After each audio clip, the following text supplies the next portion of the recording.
Memang betul kalau Piala AFF salah satu bukti supremasi di Asia Tenggara, tapi orang hebat selalu punya mimpi yang jauh lebih menantang.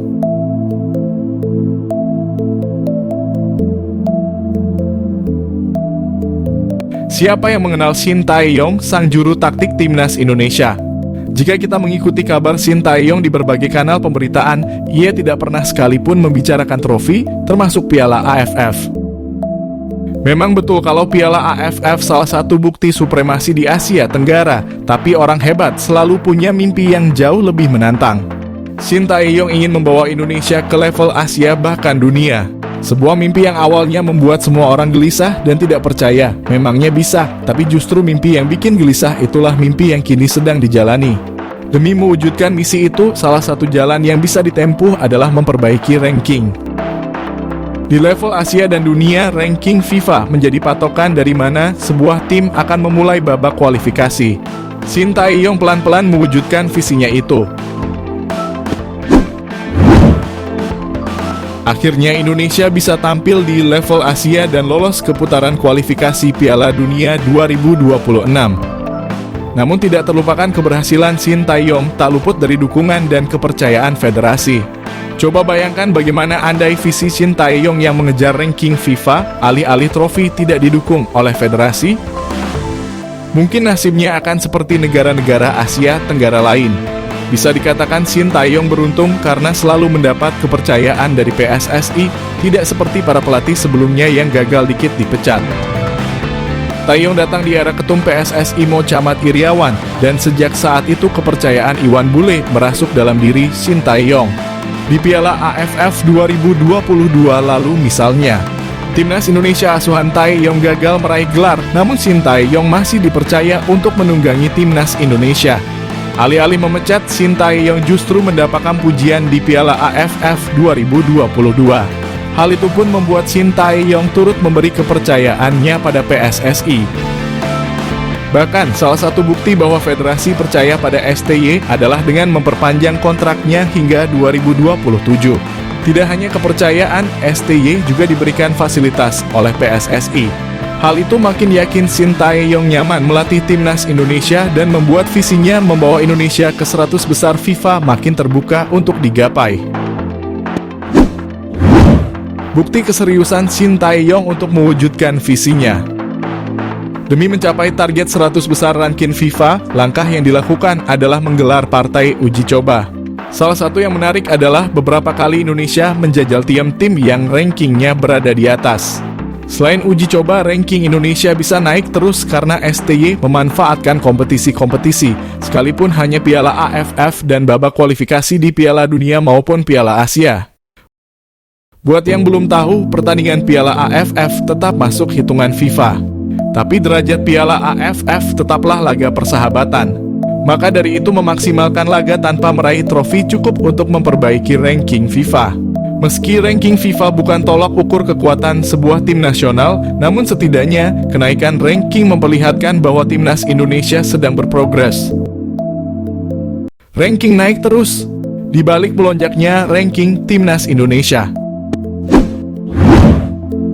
Tahun 2010, timnas Indonesia menduduki posisi 127 FIFA. Setelah itu ranking timnas kesayangan kita lebih sering merosot daripada naik.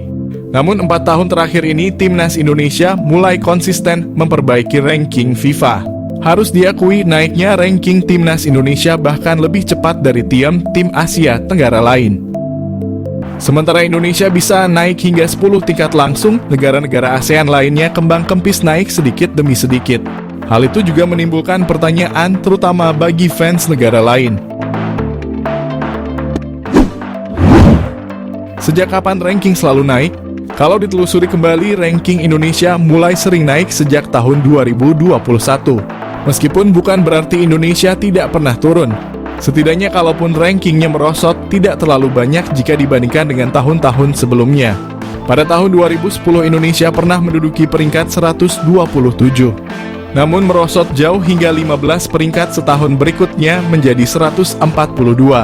Lalu melorot lagi hingga menjadi 156. Bahkan Indonesia pernah turun ke peringkat 179 di tahun 2015.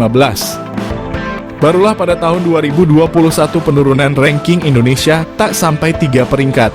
Pada Agustus 2021 ranking Indonesia sempat turun dari 173 ke 174. Lalu turun 1 peringkat lagi di bulan berikutnya. Setelah dalam 2 bulan hanya turun 2 peringkat saja, Indonesia lalu naik langsung 10 peringkat di bulan berikutnya. Pada Oktober 2021, Indonesia sudah duduk di posisi 165. Di bulan Maret 2022 ketika Indonesia naik dari 160 ke 159. Lalu di akhir tahun 2022 saat Indonesia menduduki posisi 151 dari sebelumnya 152. Dan yang terakhir di perhitungan terbaru, yakni Juli 2024, Indonesia naik ke posisi 133. Kalau ditanya apa faktornya Indonesia naik pesat, jelas bukan Gianni Infantino, melainkan Shin Tae-yong. Bukan karena taktik atau kemampuan Shin Tae-yong. Namun yang perlu diapresiasi adalah visi dari Shin Tae-yong itu sendiri bertekad untuk memperbaiki ranking FIFA Timnas Indonesia. Berkali-kali Shin Tae-yong bilang bahwa target pribadi jangka panjangnya untuk Timnas Indonesia adalah 100 besar FIFA.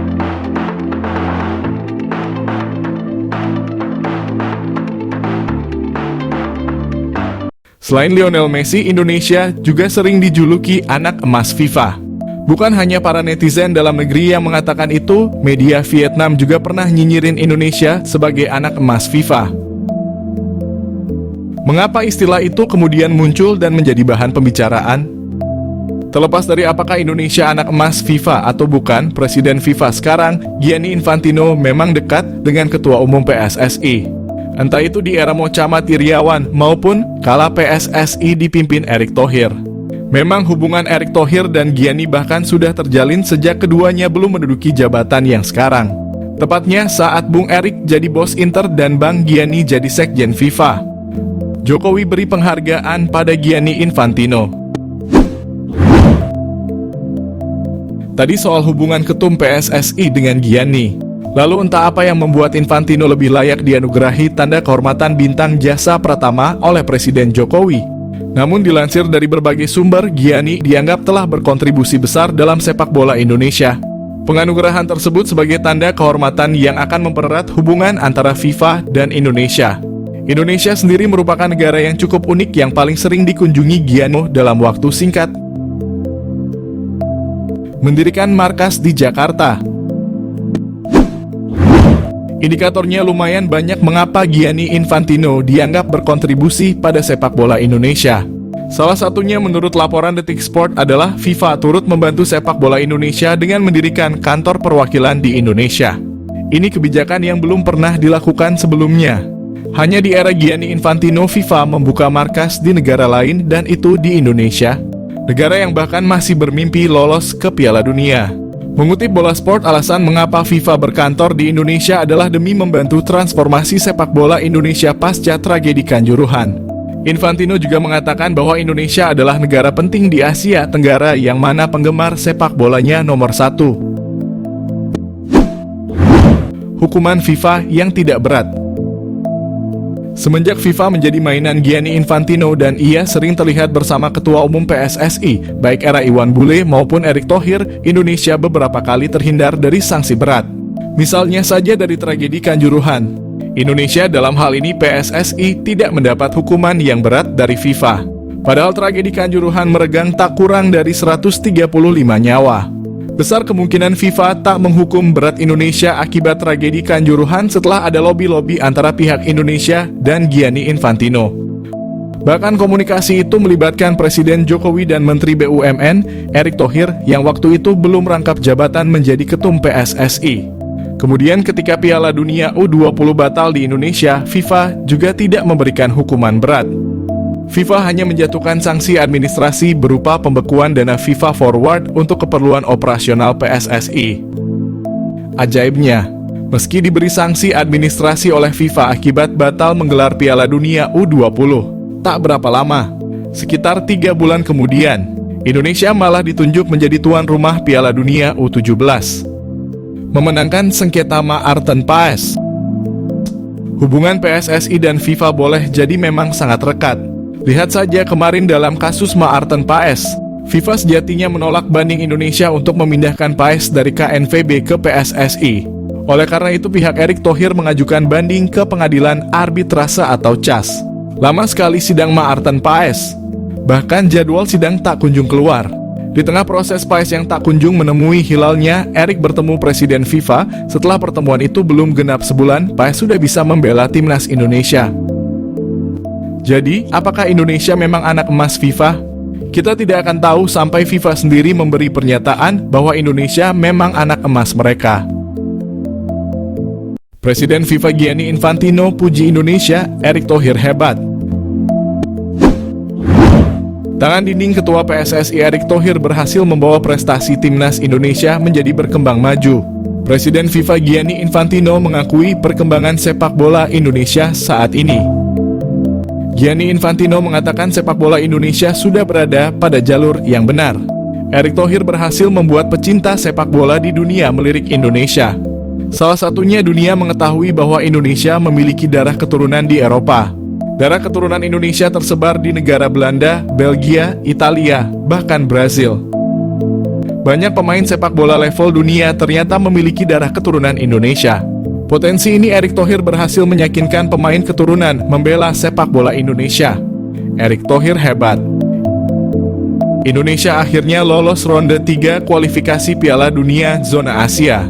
Hadapi ronde 3 ungkapan Erick Thohir, lawan pertandingan semakin berat. Ketua PSSI Erick Thohir puas hasil pertandingan timnas Indonesia versus Filipina. Hasil akhir 2-0 dimenangkan timnas Indonesia. Hasil itu memantapkan Indonesia mendampingi Irak lolos ronde 3 kualifikasi Piala Dunia Zona Asia. Hadapi ronde 3, Erick Thohir menanggapi sangat serius. Meski ronde 3 masih zona Asia, Erick Thohir mengatakan lawan timnas Indonesia semakin berat. Tim-tim hebat zona Asia akan berhadapan dengan timnas Indonesia seperti Jepang, Australia, dan Iran. Ronde 3 Piala Dunia, timnas Indonesia bertanding 10 kali. Dengan sebanyak 5 kali jadi tuan rumah, 5 kali laga tandang. Ronde 3 Piala Dunia dibuat 3 grup. Setiap grup berisi 6 timnas atau negara. Aturan baru Piala Dunia adalah juara 1 dan 2 grup langsung lolos Piala Dunia. Juara 3 dan 4 lolos ronde 4 mengikuti runner-up Piala Dunia. Juara 5 dan 6 dipastikan gugur kualifikasi Piala Dunia Zona Asia. Erick Thohir berharap pemain timnas Indonesia lebih mengasah fisik dan mental. Keberanian dalam bermain sepak bola harus ditingkatkan.